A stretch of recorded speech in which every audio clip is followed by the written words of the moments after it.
India and New Zealand have taken their relationship to the next level. Prime Minister Narendra Modi and New Zealand Prime Minister Christopher Luxon announced a strategic partnership after talks in Auckland. They also endorsed a roadmap to 2030. The two sides announced 18 outcomes, 10 documents and 8 announcements. These cover trade, defense, maritime security, counter-terrorism, agriculture, tourism, culture and research. However, the roadmap does not create any legally binding rights or obligations.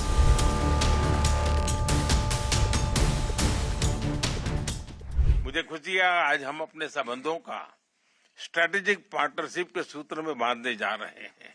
यह milestone हमें और अधिक ऊर्जा और अधिक विश्वास के साथ आगे बढ़ने के लिए प्रेरित करेगा।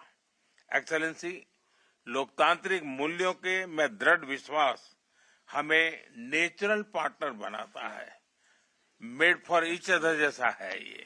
और दूसरी प्रकार से दो मैरीटाइम देश के रूप में हमारा करीबी सहयोग इंडो पैसिफिक को एक नई ताकत देता है और शांति के हमारे जो लक्ष्य हैं उसको अचीव करने में हमारे संबंध एक नई ऊर्जा भर सकते हैं। मुझे विश्वास है कि मेरी इस यात्रा से हम हमारे द्विपक्षीय संबंधों को और मजबूती देंगे और वैश्विक शांति, स्थिरता और सुरक्षा में हम मिल करके अपना योगदान बढ़ाएंगे और हम एक प्रकार से एक उस कैटलिक एजेंट के रूप में काम कर सकते हैं जो शांति के पक्ष में हो, शांति के लिए हो और शांति के द्वारा विश्व कल्याण की दिशा में हम आगे बढ़ पाए। India and New Zealand have also set an aspirational target to double bilateral trade in goods and services by 2030. They want two-way trade to reach 7 billion New Zealand dollars or approximately 35,000 crore rupees. The two countries signed a free trade agreement in April 2026. The two governments agreed to bring the FTA into force early and implement it effectively.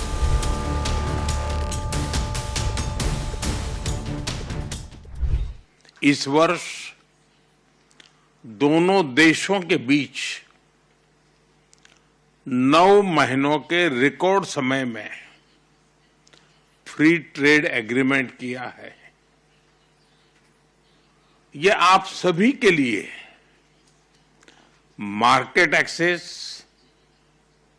Investment, services, technology और talent mobility के नए अवसर लेकर आएगा। मुझे विश्वास है कि नए जोश और उत्साह के साथ काम करते हुए हम 2030 तक द्विपक्षीय व्यापार को दोगुना बढ़ाएंगे। न्यूजीलैंड द्वारा अगले 15 वर्षों में भारत में $20 बिलियन का इन्वेस्टमेंट कमिटमेंट किया गया है। यह केवल निवेश का नहीं है बल्कि भारत की विकास यात्रा में सहभागी बनने का भी कमिटमेंट है। India and New Zealand also strengthened maritime and defense cooperation, including a mutual logistics support arrangement. It will allow the Indian Navy and the New Zealand Defence Force to support each other during approved activities and operations. Another arrangement covers hydrography, navigational charts, data sharing and training. The roadmap to 2030 also envisages naval activities, including bilateral exercises.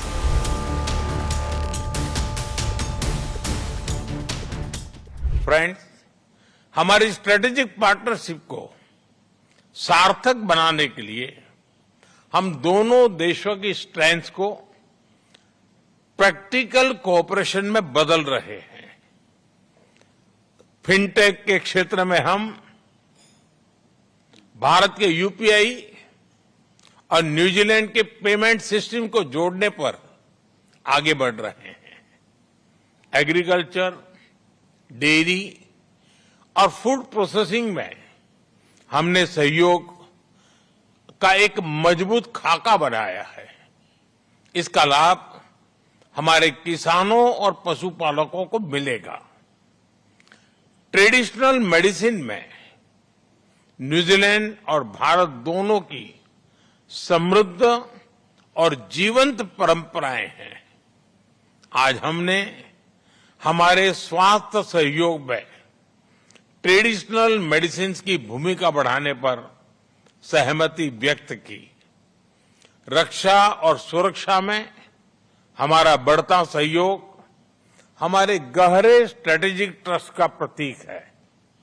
पिछले वर्ष किए गए defence cooperation agreement से हमारे सहयोग का मजबूत ढांचा तैयार हुआ है। आज हमने इंडो पैसिफिक में मैरीटाइम कोऑपरेशन के लिए एक फ्रेमवर्क पर सहमति बनाई है। Bilateral naval exercise, logistic support और हाइड्रोग्राफी में सहयोग से हमारा आपसी तालमेल बढ़ेगा। The two countries also stepped up counter-terrorism cooperation. They established a joint working group to exchange information and coordinate their efforts. In their joint statement, Modi and Luxon condemned the April 2025 Pahalgam attack. They also condemned the November 2025 incident near Delhi's Red Fort. The leaders called for action against terror financing, safe havens, and terror infrastructure. The leaders also discussed the conflicts in the Middle East and Ukraine. They expressed concern over renewed tensions in the Middle East and urged all parties to exercise restraint, reduce tensions, and protect civilians. They also called for the restoration of commercial shipping and freedom of navigation through the Strait of Hormuz. New Zealand also reaffirmed its support for India's permanent membership of a reformed and expanded UN Security Council. On Ukraine, the leaders backed efforts to secure a comprehensive, just, and lasting peace through dialogue and diplomacy. The partnership also extends beyond trade and security. New Zealand joined the Global Biofuels Alliance. The two countries launched a kiwi fruit action plan. They also announced 2 kiwi fruit centers of excellence in Nagaland and Uttarakhand. Other outcomes cover disaster management, tourism, dairying, sport, Antarctic research and food technology. India and New Zealand now have an ambitious roadmap. The next test will be how quickly they turn these announcements into action.